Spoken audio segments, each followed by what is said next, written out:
자, 오늘 말씀은 축복하는 자라고 하는 제목으로 말씀 나누려고 합니다. 여러분, 엄밀히 말해서 우리가 잘못 사용하고 있는 단어가 있어요. 말들 중에 하나가 놀랍게도 어떤 말이냐면 바로 축복이라고 하는 말이에요.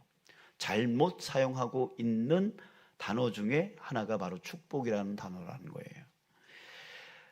자, 왜냐하면 축복이라는 말의 사전적 의미는 뭐라고 되어 있냐면 복을 빌다입니다. 그런데 우리는 기도할 때에 하나님 축복하여 주시옵소서, 축복 주시옵소서, 뭐 이렇게 기도를 한다는 거예요. 그냥 의미적으로 따지면 하나님께 복을 비는 거죠. 하나님 나에게 복 주세요, 이런 의미인 건 맞아요. 자, 그런데 따지고 보면 어떤 뜻이에요? 하나님 복을 빌어 주십시오, 이런 뜻이 되어진다는 거예요. 축복하여 달라고 하는 그 기도가 나에게 복을 빌어 달라, 이런 기도가 되어지는 거예요. 자, 그러면 어떻게 기도해야 될까요? 축자를 빼고 그냥 복 달라고 하면 돼요. 하나님은 우리에게 복 주시는 분이니까. 하나님 나에게 복 주십시오, 건강 부어 주십시오, 힘 부어 주십시오, 용기 부어 주십시오. 복을 달라고 해야지 축복하여 달라고 하면 하나님께 나를 대신해서 복을 빌어달라, 그럼 누가 복을 주는 겁니까? 복을 빌어달라 그러면은. 그러니까 여러분 이제 간단하게 기도하세요. 하나님 나에게 복 주십시오, 그러면서 필요한 것을 구하시면 됩니다. 자, 그러면 축복은 어느 때 써야 되는 겁니까? 자, 우리가 써야 돼요. 우리가 평상시에 우리가 써야 돼요. 다른 사람들을 위해서 하나님께 뭐 하는 거예요? 복을 빌어줄 때 축복합니다, 이렇게 쓰는 거죠. 축복합니다 라고 하면 당신의 복을 빕니다, 이런 뜻이 되어지는 거예요. 그래서 우리가 사랑하고 축복합니다 라고 인사하잖아요. 그게 맞는 말인 거예요. 당신의 복을 빌겠습니다, 이런 뜻이 되어지는 거니까요. 자, 성경은 이 축복하는 것을 권장하고 있습니다. 강조하고 있습니다. 예수님이 이 말씀을 하셨어요. 누가복음 6장 28절에 너희를 저주하는 자를 위하여 축복하며, 나에게 저주하는 자를 대신 축복으로 대갚아 주래요. 너희를 모욕하는 자를 위하여 기도하라, 이렇게 역으로 행하라. 저 사람이 나한테 저주해도 너는 축복해라, 저 사람이 나를 모욕해도 너는 기도해 줘라, 이렇게 예수님이 말씀하고 계세요. 또 사도 바울도요, 이렇게 말했어요. 로마서 12장 14절 너희를 박해하는 자를 축복하라, 축복하고 저주하지 말라, 이렇게 말하고 있어요. 저 사람이 나를 저주하면 나도 저주하고 싶잖아요. 저 사람이 나에게 욕하면 나도 욕하고 싶고, 저 사람이 나의 멱살을 잡으면 나도 멱살 잡고 싶은 게 사람 마음 아닙니까? 그런데 성경은, 예수님, 사도 바울 등등의 이 성경은 우리에게 뭐라고 말하냐면 저주하지 말고 오히려 축복하라, 이렇게 강조하고 있어요. 왜 축복하라고 할까요? 여기에는 중요한 뜻이 들어가 있어요. 왜냐하면 창세기 12장 3절에서요 이렇게 말하고 있어요. 하나님께서 아브라함에게 너를 축복하는 자에게 내가 복을 내리고 너를 저주하는 자에게는 내가 저주하리니. 여러분, 이 축복하라고 하는 그 의미 안에는 바로 이 하나님의 뜻이 들어가 있는 거예요. 축복하는 자에게 어떻게 하시겠대요? 축복해 주신, 복을 주신다는 거예요. 저주하는 자에게는요 저주가 임하게 한다는 거예요. 이게 하나님의 원리고 하나님의 규칙이에요. 그렇기 때문에 예수님이 우리에게 너희가 저주받을지라도 축복해라, 모욕을 당하더라도 기도해줘라, 이렇게 말하고 계시는 거예요. 누구를 위해서? 나 자신을 위해서. 사도 바울도 그 뜻을 알았기 때문에 축복하라고, 저주하는 자에게 저주하지 말고 오히려 축복하고 축복하라, 이렇게 말해주고 있는 거예요. 여러분들 축복받고 싶으십니까? 아니 복받고 싶으십니까? 아니면 저주받고 싶으십니까? 당연하죠. 저도요. 저도 복받고 싶습니다. 이걸 우리가 딱 머릿속에 가슴속에 둬야 돼요. 그래서 저 사람이 나한테 저주해서 나도 저주하고 싶을 때 이 말씀이 딱 떠올라야 돼요. 아니야, 나는 그럼에도 불구하고 나는 축복할 거야. 저 사람이 나를 모욕해도 나는 저 사람을 위해서 기도해 줄 거야. 이렇게 말씀이 내 감정을 앞설 수 있도록 해줘야 어떻게 된다는 거예요? 내가 하나님의 복이 임한다는 거죠. 아멘. 저와 여러분들이 그렇게 살기를 원합니다. 여러분들이 다 복받았으면 좋겠어요. 복받았으면 좋겠어요. 이 하나님의 원리대로 우리가 살아간다면 여러분, 하나님은 우리에게 복을 반드시 주심을 믿습니다. 아멘. 자, 제 인생에서요, 이 경험을 했어요. 이 축복에 대해 축복을 했더니만 내가 복받게 되어진 그 경험, 잊지 못할 경험을 제가 한 적이 있습니다. 제주도에서 살 때였는데요. 집이 없어서 남의 집을 2달간 전전해하면서 살았어요. 집을 구할 수가 없었어요. 또 뭐 재정도 없었고요. 근데 기도하는 중에 하나님께서 집을 주겠다라고 하는 그 확답을 주셨어요. 그래서 확신이 들었어요. 그래서 우리한테 가장 적당한 집을 구하다가 어떤 집이 가장 적당했냐면 LH 주공에서 운영하고 있는 임대 빌라가 있었어요. 4층짜리인데 제주도는 4자라는 말을 쓰지 않으니까 5층 4층인데 500 이렇게 시작하는 그런 조그만 옛날 오래된 빌라가 있었는데 여기가요, 저희한테는 딱 적당했어요. 왜냐하면 다른 데 뭐 펜션 같은 데 그런 데만 있고, 그런 데 빌리면은 월 40, 막 50, 거기다 전기세, 물세 따로 해가지고 해야 그렇게 살아야만 했었는데 다른 다른 학생들은 훈련 받으신 분들은 다 그런 식으로 살으셨어요. 그러니까 저희는 돈이 없었어요. 그래가지고 그 임대 빌라는 월 한 11만 원 정도만 내면 이게 해결이 되는 아주 좋은 곳이었거든요. 그래서 그곳이 마음에 들어서 기도를 했죠. 하나님 저기를 주십시오, 저기를 주십시오 라고 계속 기도를 했어요. 열심히 하나님, 우리 가족이 지금 힘듭니다. 집이 없어서 어렵습니다. 또 지금 살고 있는 이 집도 빨리 나가야 됩니다. 어떻게 해야 됩니까? 어떻게 됩니까? 우리 가족들 위해서 빨리 응답해 주세요. 저기 임대 빌라 빨리 되게 해주세요. 되게 해주세요. 근데 문제가 있었어요. 문제가 있었는데 제주도는 우상이 심한 곳이에요. 우상이 아주 심해요. 그래서 제주도는 신구간이라고 하는 그런 시기가 있어요. 1월, 12월에서 1월 그 24절기 중에 대한에서부터 입춘 사이, 그 사이에 그 모든 신들이 한라산 중턱으로 올라가서 거기서 회의를 한대요. 제주도 사람들은 그렇게 믿고 있어요. 그래서 그 일주일 사이가 손 없는 날이 되지는 거예요. 그때만 이사를 해야 문제가 없다는 거예요. 그래서 제주도 토백이들은 절대로 다른 때 이사를 안 해요. 그 기간만 이사를 하게 되어져요. 근데 저희가 집이 없어서 기도하고 있었던 기간이 8월, 9월이었어요. 절대로 사람들은 얘기해요. 절대로 이사하는 사람 없다. 그 빌라에 사람이 이사를 가야 제가 들어갈 수 있거든요. 후보 2번이었어요. 그냥 2집이 이사 가야 저희가 들어갈 수 있게 되어진 거예요. 근데 그때가 8월, 9월 그때였단 말이에요. 가장 더울 때, 사람들 절대로 이사 안 갈 때 그때였단 말이에요.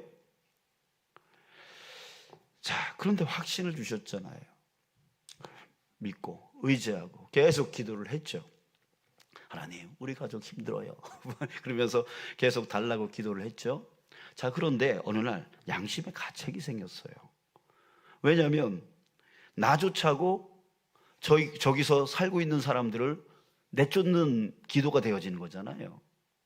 내가 들어가려고 저 사람들 빨리 나가게 해달라고. 이렇게 기도가 되어지니 이게 양심의 가책이 생기더라고요. 자, 그래서 그 다음부터는 이렇게 기도하기로 했어요. 하나님, 여기 사는 사람들이 복받게 해주십시오. 그래서 더 좋은 집으로 갈 수 있게 해주십시오. 이런 기도를 하기 시작했어요. 그랬더니요, 금방 응답이 됐어요. 왜? 8월 달인데 9월 달인데 절대로 이사 못 가는 달이었는데 근데 두 집이 이사를 갔다는 거예요. 그래서 LH에서 전화가 와가지고 빨리 계약하러 오라고 그러는 거예요. 뭐 했더니만 무슨 기도? 그래, 축복기도 한 거예요. 예, 그 사람들, 거기에 살고 있는 사람들의 복을 빌었던 거죠. 축복해달라고. 저기는 사는 사람들 잘 살게 해줘서 더 좋은 집으로 이사 갈 수 있게 해달라고. 그렇게 기도를 바꿨더니만 얼마 안 있어서 연락이 다 온 거예요. 세상 사람들이 이렇게 말할 거예요. 에이, 우연이지. 아니요, 저는 확신합니다. 하나님께서 응답해 주신 줄 확신합니다. 절대로 이사가지 않을 시기였단 말이에요. 근데 하나님께서 움직여 주셨단 말이에요. 자, 여러분, 그때 저는 깨달았어요. 되도록 많이 축복해야 되겠구나. 예, 그러면 말씀대로 하나님이 나에게 복을 주시는구나. 예, 이것을 철저하게 깨닫는 때였습니다. 오늘 제가 이 축복에 대한 이야기를 하는 이유는요, 오늘 본문에 예수님이 이 말씀을 하셨습니다. 21절, 인자는 자기에게 대하여 기록된 대로 가거니와 인자를 파는 그 사람에게는 화가 있으리로다. 자, 12명의 제자들이 다 모여 있는 그 성만찬 자리에서 예수님이 하신 말씀인데요, 이 말씀에서 인자는 예수님 자신을 말하는 거고 또 인자를 파는 사람은 누구예요? 가룟 유다를 말하는 것이죠. 자, 그런데 예수님의 이 말씀에 우리가 주목해 봤으면 좋겠어요. 인자는 자기에게 대하여 기록된 대로 가거니와, 예수님 자신은 기록된 대로 간다라고 말씀하세요. 자, 무슨 말이에요? 예수님은 지금 붙들려 죽을 위기에 처해 있었어요.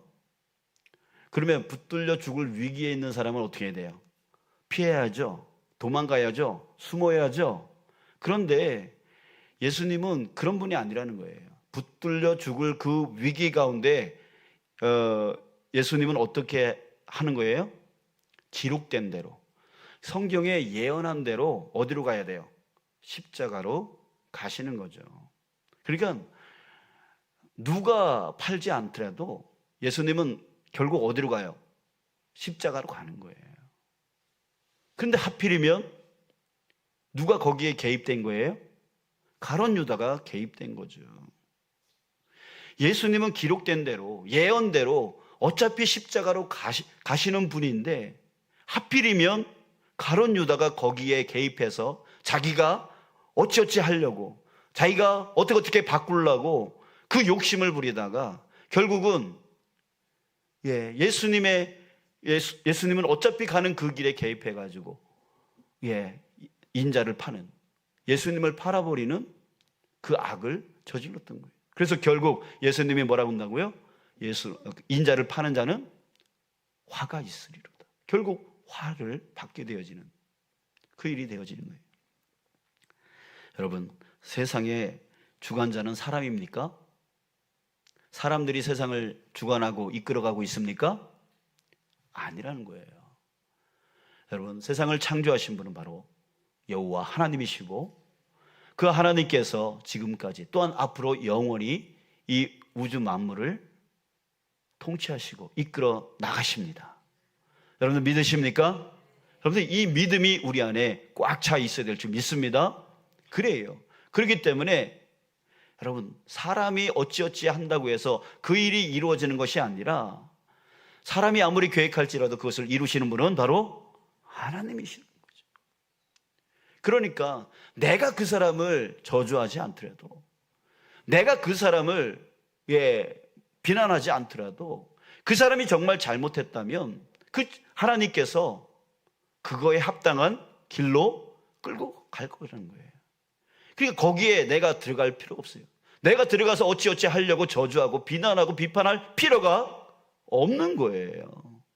여러분, 다윗이 상당히 지혜로웠던 게 바로 그거죠. 동굴에서 사울을 죽일 절호의 기회가 있었죠. 근데 다윗은 죽이지 않겠대요. 왜요? 그 절호의 기회를 잘 타서 사울을 죽였다면 자기는 이제 고생할 필요도 없고 자기가 왕이 되어져서 떵떵 누리며 살아갈 수 있는 절호의 기회였단 말이에요. 그래서 주변 사람들이 죽이세요, 죽이세요 라고 말을 했단 말이죠. 그러나 그럼에도 불구하고 다윗은 어떻게 했습니까? 하나님이 세운 자를 내가 내릴 수 없다는 거예요. 그가 잘못했다면 하나님이 세웠기 때문에 하나님이 내릴 것이라는 거죠. 그러니까 하나님의 다스림을, 하나님이 세상을 다스리심을 다윗은 철저하게 인정하면서 살았어요. 내가 굳이 저 사람을 저주하지 않더라도, 내가 굳이 저 사람을 죽이지 않더라도 저 사람이 잘못했다면 하나님이 내리실 거야. 하나님이 처리하실 거야. 내가 거기에 끼게 되어지면, 그래서 내가 저주하고 저 사람을 죽이면 그 악은 어디로 옵니까? 바로 나에게 오는 거죠. 저주하는 자에게 저주할 것이라고 하시는 하나님의 그 원리, 원칙, 그 말씀을 해 주셨기 때문에.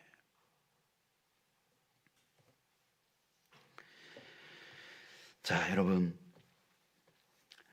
무슨 말입니까? 한마디로 말하면 어떤 상황 속에서도 남을 저주하는 일에, 남을 비난하는 일에 관여하지 말라는 얘기예요. 절대로 하지 말라는 얘기예요. 저 사람을 내가 비판해서, 저 사람을 내가 어떻게 해서 저 자리에서 끌어내려야 이 교회가 잘 되고, 또 가정이 잘 되고, 또 직장이 잘 되고. 여러분, 세상의 주관자는 내가 아니라고요. 하나님이시라고요. 악한 자를 내리시는 자가 바로 하나님이세요. 내가 안 해도 되는 거예요.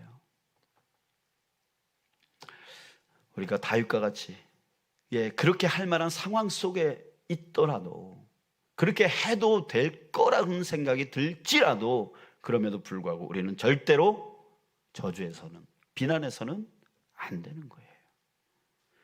정말 어떤 사람이 악을 저질렀다면 하나님이 결국 그에 합당한 징계를 주실 거니까 하나님 앞에 내어 맡겨야 되는 거예요. 심판은 하나님이 하시는 거예요. 내가 하는 게 아니에요. 사람이 하는 게 아니라는 거예요. 자, 여러분, 이제 합당한 저주는 없어요. 합당한 저주는 없고 해도 괜찮은 저주는 없습니다. 하나님은 저주하는 자에게 저주합니다. 반대로 축복하는 자에게 어떻게 하신다고요? 복을 주신다는 거죠. 그러니까 우리가 해야 될 게 뭐예요? 우리가 해야 될 게 뭐예요? 축복이에요. 축복이에요. 저 사람이 나를 저주할지라도 나는 오히려 축복해주고, 저 사람이 나를 모욕할지라도 저 사람이 잘 되기를 위해서 기도해 줄 수 있는, 그렇게 해야 된다라고 하는 거예요. 그럴 때 내가 복된 삶이 되어진다는 거예요. 하나님은 그런 자를 그런 자를 찾으시는 줄 믿습니다. 이제 여러분, 우리 축복합시다. 축복하면서 삽시다. 그래서 하나님께 저 사람을 고쳐달라고, 그래서 올바른 사람 되어지게 해달라고, 그렇게 축복의 기도를 많이 해주세요. 그 사람이 잘못된 길을 가고 있다면 그 사람에게 저주를 퍼붓는 그런 자가 되지 말고 기도 자리로 와서, 하나님, 저 영혼이 잘못된 길을 가고 있는데, 그렇게 보여지는데 주님, 정말 저 사람 가운데 역사하여 주셔서 바꿔주셔서 회개케 해주셔서 올바른 길로 가, 정말 하나님의 복받는 자 되어지게 해주십시오. 이렇게 기도하십시오. 그러면 하나님께서 역사하여 주셔서 그 영혼이 멸망의 길로 가지 않고 오히려 복의 길로 갈 수 있도록 하나님께서 인도해 주실 줄 믿습니다. 우리 연습 한번 합시다. 우리 옆 사람에게 축복합니다.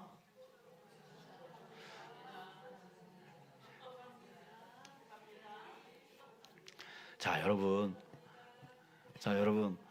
이게요, 사람이 제일 안 좋은 게 3단계가 있는데, 제일 안 좋은 게 문자 보내는 게 제일 안 좋대요. 왜냐하면 그 문자 안에는 감정이 전달되어지지 않아요. 그 얼굴이 전달되어지지 않아요. 그래서 문자 보낼 때는 상당히 조심해야 된다 그래요. 두 번째는 전화로 하는 게 안 좋대요. 문자보단 낫지만 전화로 하는 거 안 좋대요. 왜? 얼굴이 안 보이니까 그 사람의 표정이 안 보이는 거예요.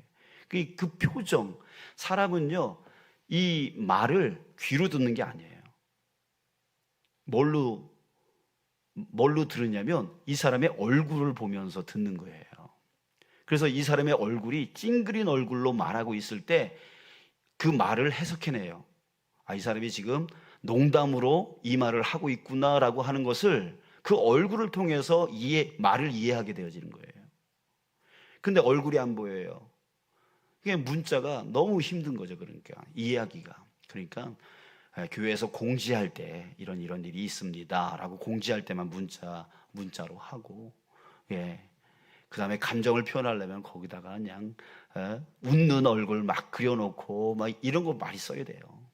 감정이 들어가야 사람들이 이해할 수 있으니까. 여러분 이제 말로 하되 얼굴, 표정, 그 다음에 뭐죠? 어감.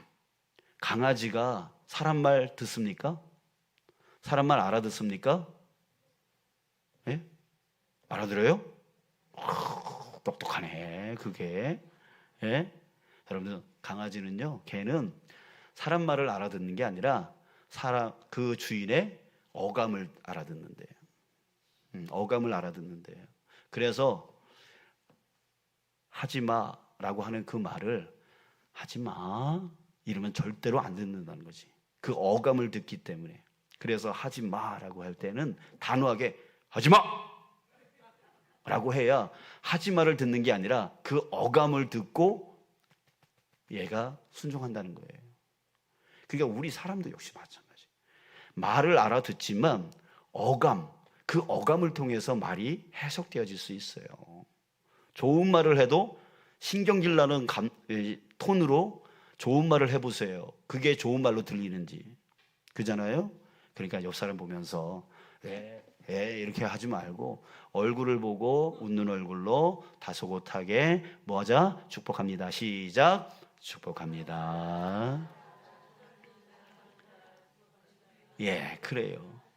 그래요. 우리 환한 얼굴로 축복합니다 한번 해볼까요? 그러면 축복될까요? 안 되죠. 자, 이제 우리 교회는 복받는 교회가 될 것입니다. 아멘. 자, 우리 그 원리를 오늘 말씀을 통해서 우리는 깨달았습니다. 그러니까 너는 나한테 저주해라. 나는 너를 축복하겠다. 너는 나를 모욕해라. 나는 너를 위해서 기도하겠다. 왜? 그러면 하나님이 나에게 복 주시고 하나님이 나에게 은혜 주시니까 우리 그런 복 받는 저와 여러분들, 우리 중은진 교회 만들어 나가는 우리 모두가 되시길 주님의 이름으로 축복합니다.